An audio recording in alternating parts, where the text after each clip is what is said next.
Hello students. बेटा बेटा कल जो अपना टॉपिक था उसमें हमने अल्कोहल के बनाने की विधियों के बारे में पढ़ा था कि अल्कोहल कैसे बनाया जाता है। उसमें अगली जो विधि है वो है ऑक्सीरेन द्वारा। मतलब हमें अल्कोहल किससे बनाना है?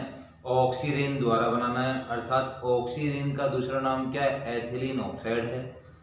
एथिलीन ऑक्साइड की अभिक्रिया हमें ग्रीनार अभिकर्मक के साथ ईथर की उपस्थिति में करानी है तो हमें क्या मिलेगा? एल्कोहल प्राप्त होगा। कौन सा? द्वितीयक एल्कोहल। द्वितीयक एल्कोहल। कई बार क्वेश्चन आता है कि ऑक्सीजन के द्वारा द्वितीयक एल्कोहल बनाइए, या क्या होता है जब ऑक्सीजन की अभिक्रिया ग्रीनार अभिकर्मक के साथ कराई जाती है तो आंसर क्या आएगा? द्वितीयक एल्कोहल का निर्माण होता है। तो कैसे अभिक्रिया होगी? बिल्कुल सेम वही कॉन्सेप्ट है। सबसे पहले हमें ग्रीनार अभिकर्मक को तोड़ना है प्लस माइनस में। उसके बाद इससे जो भी क्रिया करेगा उसको भी हमें क्या करना है? तोड़ना है। जनरली आपको इससे क्रिया करने वाला कौन मिलेगा? कार्बन ऑक्सीजन मिलेगा। और ऑक्सीजन की जो विद्युत ऋणता है वो कार्बन से ज़्यादा है तो इलेक्ट्रॉन खींचेगा तो O पर क्या आ जाएगा? माइनस। तो C पे क्या आ जाएगा? प्लस आ जाएगा। क्या आ जाएगा? प्लस आ जाएगा। तो आवन क्या हो जाएगा? टूट जाएगा। कैसे? ये देखो आप, ये हमारे पास एथिलीन ऑक्साइड, एथिलीन दो कार्बन एथिलीन हो गया, एथिलीन ऑक्साइड। कार्बन ऑक्सीजन में कोई सा भी आबंध आप तोड़ सकते हो। कार्बन ऑक्सीजन, कार्बन ऑक्सीजन, ये आबंध हमने तोड़ा तो कैसे टूटेगा? ऑक्सीजन की विद्युत ऋणता ज्यादा है, कार्बन से खींचेगा इलेक्ट्रॉन तो O पे क्या आ जाएगा? आंशिक ऋणावेश। तो C पे क्या आ जाएगा? आंशिक धनावेश। इधर से ग्रीनार अभिकर्मक को कैसे तोड़ना आपको? ये देखो, ये धातु है, धातु का धातु क्या होती है? प्लस होती है। बाकी क्या हो जाएगा? माइनस। तो प्लस कहाँ जाएगा? माइनस कहाँ जाएगा? प्लस के ऊपर। और प्लस कहाँ जाएगा? माइनस के ऊपर। तो देखो क्या बन जाएगा? CH3 आ रहा है यहाँ पर, CH3 CH2 CH2 CH3 CH2 CH2 CH3 CH2 CH2 O के साथ कौन जुड़ जाएगा? MgBr, OMgBr। जैसा हमने पहले किया था कि ये मध्यवर्ती, इसी के करा दो आप जल अपघटन, अम्लीय जल अपघटन। कैसे होगा? धातु और अधातु के मध्य ये Mg धातु हमेशा यहीं से होगा तो O Mg पे प्लस आवेश है, O पे क्या? माइनस है। जल क्या होगा? इसमें योग होगा। कैसे होगा? इस तरह से यहाँ जाएगा H प्लस, यहाँ जाएगा OH माइनस, जैसे कि हमने कल पढ़ा था। तो क्या बन जाएगा? CH3 CH2 CH2 OH, CH3 CH2 OH।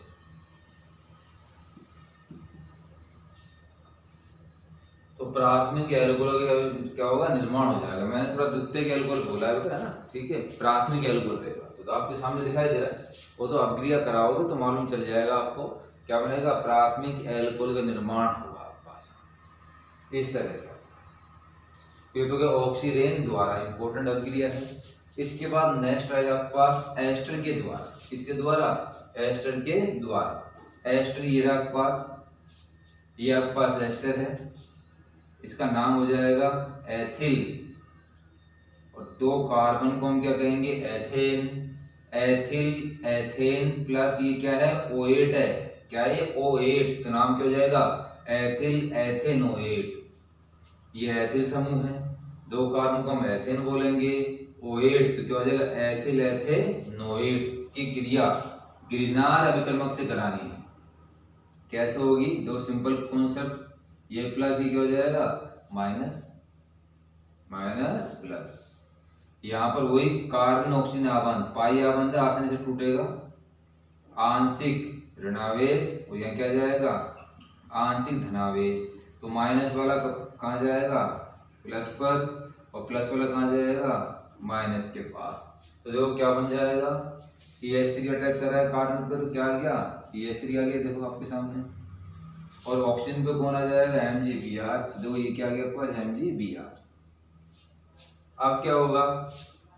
ये मध्यवर्ती अस्थायी है, आसानी से टूट जाएगा। कैसे टूटेगा? इस तरह से, यहाँ से ये आवन टूटेगा और क्या बन जाए? MgBr O C2H5।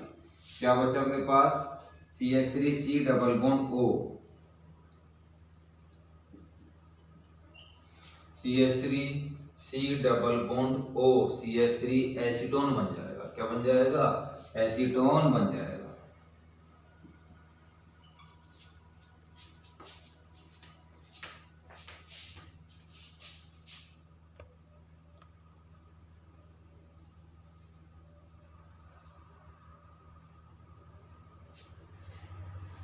अब बेटा आगे क्या होगा? ये एसीटोन क्या प्राप्त हो गया? आपको एसीटोन प्राप्त हो गया। अब जो CH3 MgBr है ये अटैक करेगा, वही सेम दूसरा अणु लेना आपको ग्रीनर ग्रुप का, मतलब एस्टर से जब क्रिया करानी है तो दो अणु क्रिया करेंगे। ये पहला अणु एक हो जाएगा, दूसरा अणु हो जाएगा। ये पहला अणु एक हो जाएगा, दूसरा अणु हो जाएगा। आपन वही ऐसे टूटेगा, Mg पे प्लस तो CH3 पे क्या आ जाएगा? माइनस। तो ये क्रिया करेगा कैसे? वही सेम कॉन्सेप्ट। ये माइनस ये क्या है? प्लस। तो माइनस वाला CH3 कहाँ अटैक करेगा? कार्बन पर। तो MgBr कहाँ जाएगा? ऑक्सीजन पर। क्या बन जाएगा? मध्यवर्ती मिलेगा। क्या मिलेगा? मध्यवर्ती। जैसे हम पहले करते आ रहे हैं OMgBr, इसका करा दो आप क्या? जल अपघटन। कहाँ से? OMgBr से। तो यहाँ पर H प्लस और यहाँ क्या जाएगा? OH minus. तो क्या बन जाएगा? CH3 C CH3 CH3 CH3 C CH3 और ये CH3। हाइड्रोक्सी समूह जिस कार्बन से जुड़ा है उसे 3 कार्बन जुड़ रहे हैं, जिसको हम बोलते हैं तृतीय कार्बन। तो क्या बन जाएगा आपका? तृतीयक एल्कोहल। क्या बन? तृतीयक एल्कोहल।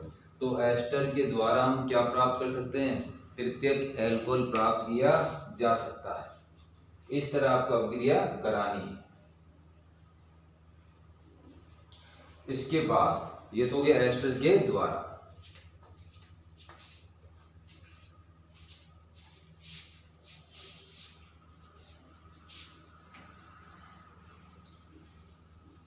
अगली जो क्रिया आएगी उसका नाम है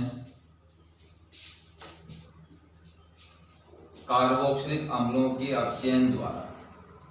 कार्बोक्सिलिक अम्लों के अपचयन द्वारा।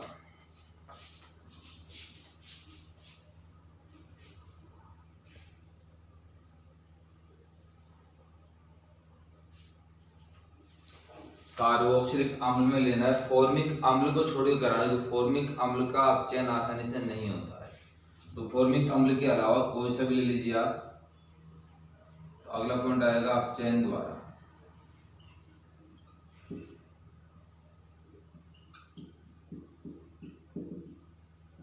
अपचयन द्वारा कैसे होगा अपचयन? CH3 C double bond O OH, ये कार्बोक्सिलिक अम्ल है जिसका अपचयन कराना है। क्वेश्चन कैसा है? इस तरह है LiAlH4। अभिक्रिया को पूरा कीजिए, अभिक्रिया को पूरा कीजिए, इस तरह क्वेश्चन आएगा। तो अभिक्रिया कैसे करानी है? हमें LiAlH4 लिथियम एल्यूमिनियम हाइड्राइड है जो क्या करेगा? अपचायक है। इसकी उपस्थिति में अपचयन होगा। अपचयन में हाइड्रोजन जुड़ती है, ऑक्सीजन बाहर निकलती है। तो जहां भी LiAlH4 आ जाए तो देखो क्या होगा? 4 हाइड्रोजन हमें लेनी है। कितनी? 4 हाइड्रोजन। कैसे क्रिया करेंगी? ऑक्सीजन का निकलना, ऑक्सीजन जल के रूप में बाहर निकलेगी, -H2 और हाइड्रोजन का क्या हो जाना? जुड़ जाना। तो CH3 CH2OH क्या बन जाएगा आपके पास? CH3 CH2OH ethanol. क्या बन जाएगा? एथेनॉल। तो इस तरह से कार्बोक्सिलिक अम्ल के अपचयन द्वारा हमें क्या प्राप्त होगा? एथेनॉल प्राप्त होगा। इसके बाद अगली जो अभिक्रिया आपके पास यहाँ पर वो है जलीय क्षार द्वारा। जलीय क्षार द्वारा।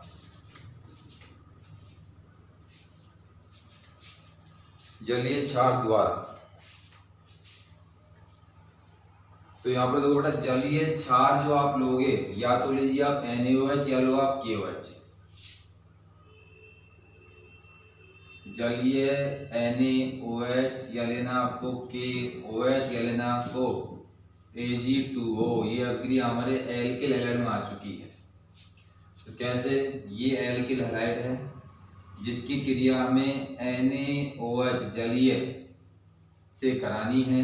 जलीय NaOH Na+OH माइनस में टूटेगा, यहाँ पर L के ललैड ये प्लस ये माइनस में, तो NaX निकल जाएगा और OH कहाँ जाएगा R पर, क्या बन जाएगा मेरे पास ROH alcohol plus sodium halide. Example इसका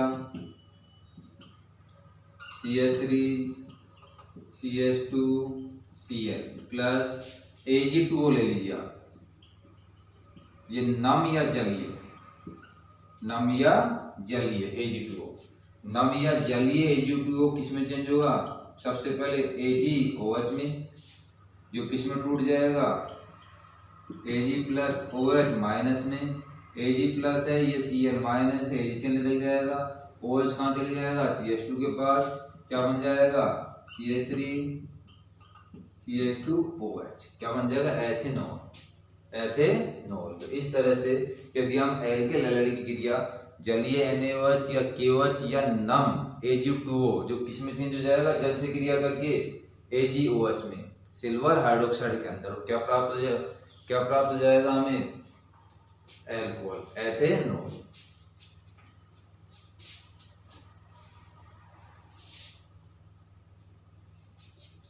अगला हो जाएगा आपके पास एस्टर के अम्लीय जल अपघटन के द्वारा, एस्टर के मतलब एस्टर लेना है, उसका हमें अम्ल की उपस्थिति में क्या कराना है, जल अपघटन कराना है। कैसे, एस्टर ले लीजिए जो थोड़ी देर पहले लिया आपने, CH3 C double bond O C2H5, ये हमारे पास क्या हो गया एस्टर हो गया। इसका हमें क्या करना है अम्लीय जल अपघटन, तो अभिक्रिया कैसे आएगी देखो इस तरह H2OH+, अभिक्रिया को पूरा कीजिए, जहां पर भी H+ आ जाए समझना अम्लीय जल अपघटन। तो अभिक्रिया कैसे होगी देखो, जल हमें लेना है यहाँ पर, ये रहा जल HOH, किस तरह अभिक्रिया होगी, ये आपन हमें तोड़ना है, O पर माइनस, इस पर क्या जाएगा प्लस, जल से हमें क्या प्राप्त होंगे H+OH माइनस, तो दो आपके सामने OH माइनस प्लस पे जाएगा, H+ कहाँ जाएगा माइनस पर, और क्या बन जाएगा CH3 C double bond OH, CH3 C double OH, और साथ में क्या बनेगा एथेनॉल C2H5OH, एथेनॉल प्राप्त हो गया, साथ में कार्बोक्सिलिक अम्ल भी प्राप्त हो गया। तो ये जो विधि है, इस विधि का उपयोग हम कार्बोक्सिलिक अम्ल प्राप्त करने में भी करते हैं। तो इस प्रकार से एस्टर के अम्लीय जल अपघटन, एस्टर के अम्लीय जल अपघटन द्वारा हमें क्या प्राप्त होगा एल्कोहल प्राप्त होगा, और साथ में क्या मिलेगा आपको कार्बोक्सिलिक अम्ल प्राप्त होगा।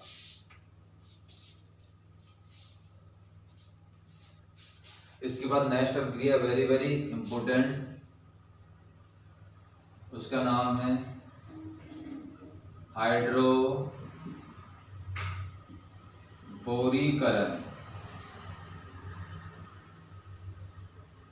हाइड्रोबोरीकरण ऑक्सीकरण।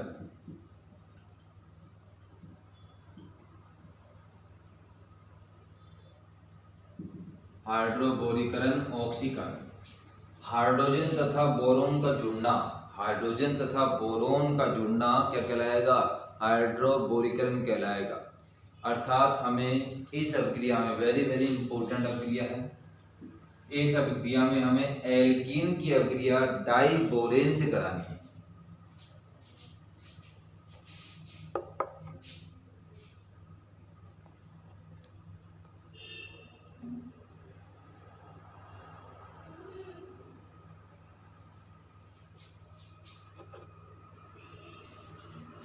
थोड़ा एल्कीन की अभिक्रिया में डाइबोरेन से करानी है। तो एल्कीन को इसमें लीजिए, असमित एल्कीन लीजिए CH3 CH double bond CH2, arrow पे आ जाएगा आपके पास B2H6, और ये जाएगा H2O2 परोक्साइड यहाँ, अभिक्रिया को पूरा कीजिए, इस तरह क्वेश्चन आएगा। यह आएगा हाइड्रोबोरीकरण को परिभाषित कीजिए, वेरी वेरी इंपॉर्टेंट अभिक्रिया है, या इस तरह क्वेश्चन आएगा आपके पास। कैसे करना है वो ध्यान देना आपके यहाँ भी। हमको मालूम है कि ये डाइबोरेन है, मैंने आप लोगों को 11वीं क्लास में डाइबोरेन की संरचना बताई थी, जिसमें BH3 के दो अणु आपस में क्या हो रहे थे, जुड़ रहे थे, जो मिलके क्या बना रहे थे, डाइबोरेन। क्या बनाया था, डाइबोरेन। तो B2H6 बोलते हैं डाइबोरेन। तो हमें किससे मतलब है, बोरेन से मतलब है, BH3 से मतलब है। तो अर्थात क्रिया करने वाला कौन होगा, BH3 रहेगा, बोरेन रहेगा, क्योंकि बोरेन मुक्त अवस्था में नहीं पाया जाता है, उसके दो अणु आपस में जुड़े हुए मिलेंगे, जिसको हम बोलते हैं डाइबोरेन। तो प्रोपीन की अभिक्रिया देखो किस तरह होगी, डाइबोरेन से, डाइबोरेन का मतलब है बोरेन, BH3 कैसे करेगा, दो भागों में तोड़ना है, BH2 और H प्लस आयन निकालना है। जब BH3 में 3 हाइड्रोजन है, तो जब तक ये तीनों ना निकल जाए H प्लस के रूप में, तब तक अभिक्रिया संपन्न नहीं होगी। तो देखो आप यहाँ पर BH2 माइनस H प्लस, और आपको बताया था मैंने, यदि एल्किन के सामने कोई भी प्लस माइनस आ जाए तो इसमें योग किसके अनुसार रहेगा, मार्कोनिकोव नियम के अनुसार होगा। लेकिन यहाँ पर ये अभिक्रिया पेरोक्साइड की उपस्थिति में होगी, किसकी उपस्थिति में, पेरोक्साइड की उपस्थिति में। आगे पेरोक्साइड काम में आएगा इसके अंदर, H2O2 हाइड्रोजन पेरोक्साइड।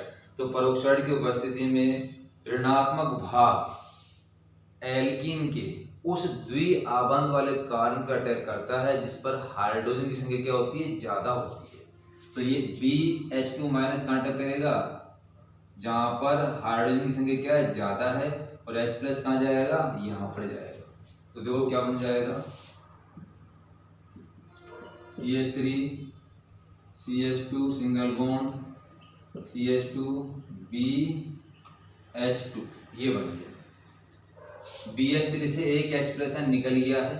अब हमें क्या करना है, प्रोपीन का एक अणु और लेना है, प्रोपीन का एक अणु और लेना है, लिया।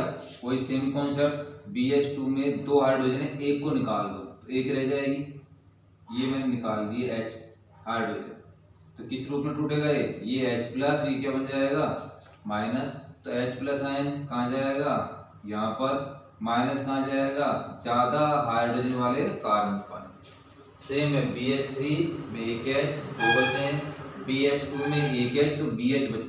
तो अब देखो CH3 CH double bond CH2, इससे बन जाएगा CH3 CH2 single bond CH2, CH3 CH2 CH2 CH3 CH2 CH2, दो अणु मिल गए होल ट्वाइस, और इन दोनों से कौन जुड़ा मिलेगा आपको, BH। कौन जुड़ा मिलेगा, BH। अगली उसमें क्या होगा अभिक्रिया में, जब तक H है तब तक हमें क्या लेना है, प्रोपीन लेना है। अब हमें तीसरा अणु लेना है प्रोपीन का, CH3 CH double bond CH2, वही कॉन्सेप्ट, H प्लस ये हो जाएगा B माइनस। तो H प्लस आयन कहाँ अटैक कर देगा, इस कार्बन पर, B माइनस कहाँ जाएगा, इस कार्बन पर। तो देखो क्या मिल जाएगा, CH3 CH2 तीन अणु, तीसरा अणु हो गया, दो अणु पहले से ही है, तो इसको ऐसे लिखो आप, CH3 CH2 एक अणु, CH3 CH2 दूसरा अणु, ऐसे ही CH3 CH2 तीसरा अणु। इसका नाम हो जाएगा ट्राइप्रोपिल बोरेन। क्या नाम हो जाएगा, ट्राइप्रोपिल बोरेन।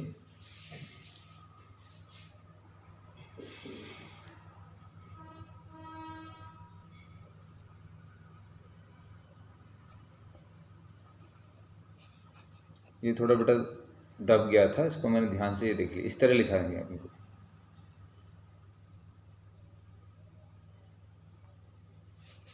ये हो जाएगा आपका ट्राइप्रोपिल बोरेन, इस तरह से ट्राइप्रोपिल बोरेन। ये तीसरा अणु हो गया, इसमें H+ आयन कांटेक्ट करेगा जहाँ पर हाइड्रोजन कम है, और B- कहाँ करेगा जहाँ हाइड्रोजन क्या ज्यादा है। तो हमें तीसरा अणु मिल जाएगा जिसको प्रोपिल बोलते हैं। तो 3 प्रोपिल हो गए, तो इसका नाम क्या हो जाएगा ट्राइप्रोपिल बोरेन। इसका हमें ऑक्सीकरण कराना है पेरोक्साइड की उपस्थिति में, क्षार के साथ, क्षार के द्वारा। पेरोक्साइड की उपस्थिति में H2O2 की संरचना ये होती है HOOH। ये ऐसे टूटेगा 2 OH में, तो किस तरह होगा ऑक्सीकरण, इस तरह से। देखो प्रत्येक आबंध को तोड़ने के लिए हमें 3 क्या चाहिए, एक चाहिए H2O2, तो 3 हमें लेने हैं, हमें 3 अणु लेने हैं हाइड्रोजन पेरोक्साइड के। वो कैसे टूटेगा, सबसे पहले ये आबंध OH, फिर हमारे पास ये आबंध टूटेगा OH, फिर ये वाला आबंध टूटेगा OH। इस तरह से ट्राइप्रोपिल बोरेन का क्या हो जाएगा ऑक्सीकरण। और देखो क्या बनेगा CH3 CH2 CH2OH, CH3 CH2 CH2OH, CH3 CH2 CH2OH। 3 अणु मिलेंगे अपन को, CH3 CH2 CH2OH, इसको बोलते हैं प्रोपेनॉल।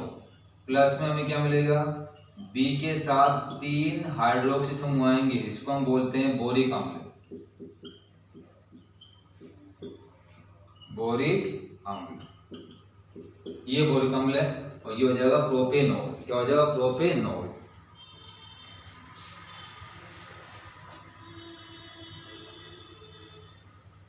तो बेटा देखो इस तरह से हम क्या प्राप्त कर सकते हैं,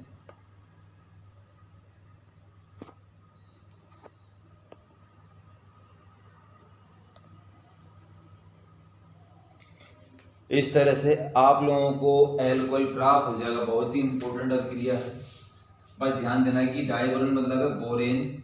BH3 में जितने हाइड्रोजन उन्हें H+ के रूप में निकालना है, 3 हाइड्रोजन H+ के रूप में निकलेंगे, तो हमें 3 ही क्या चाहिए, प्रोपीन चाहिए, एल्कीन चाहिए, जिससे हमें क्या प्राप्त होगा, ट्राइप्रोपिल बोरेन मिलेगा, जिसका हमें H2O2 की उपस्थिति में क्या कराना है ऑक्सीकरण, जिसके परिणाम स्वरूप हमें क्या मिलेगा प्रोपेनॉल और बोरिक अम्ल मिलेगा। तरीका मैंने बता दिया, रटने की आवश्यकता नहीं है। वेरी वेरी इंपॉर्टेंट अभिक्रिया है बेटा। जितनी भी अभिक्रियाएं बताई गई हैं सभी में रटने वाली कोई चीज़ नहीं है, सभी में तरीके बताए गए, प्लस माइनस निकल के आ रहा है। यहाँ परोक्साइड है, परोक्साइड के कारण ही हमने यहाँ जो H+ आया है, ऋणात्मक भाग कहाँ अटक करेगा, द्वि आबंध के उस कार्बन पे अटैक करेगा जहां पर हाइड्रोजन परमाणु संख्या क्या होती है, ज्यादा होती है। अर्थात इसे हम क्या कहेंगे, प्रति मार्कनिकोव नियम कहेंगे।